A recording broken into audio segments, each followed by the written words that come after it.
Chittagong general হাসপাতালে প্রতিদিন চিকিৎসা নিতে আসেন শত শত রোগী, কিন্তু এই হাসপাতালের ভেতরে ঘটে গেছে এক চাঞ্চল্যকর ঘটনা। ফ্যাশন ব্র্যান্ড মানে আর্ট।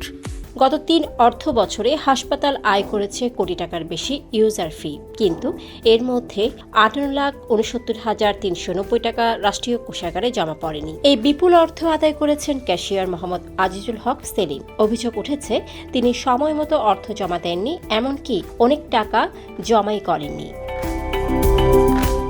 তত্ত্বাবধায়ক ডক্টর আব্দুল মান্নান বলেন, আমার দায়িত্ব নেওয়ার পর আর্থিক স্বচ্ছতা নিশ্চিত করতে গিয়ে বিষয়টি নজরে আসে। তদন্ত অনিয়মের সত্যতা মিলেছে।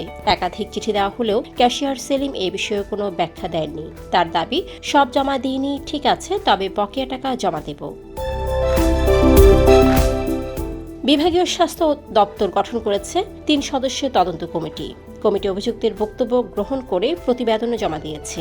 এমনকি ২০২২-২৩ অর্থ বছরে এ ধরনের অনিয়ম উঠে এসেছিল অডিট আপত্তিতে, কিন্তু কোনো ব্যবস্থা নেওয়া হয়নি, বরং তৎকালীন তত্ত্বাবধায়ক ছিলেন তার পক্ষেই।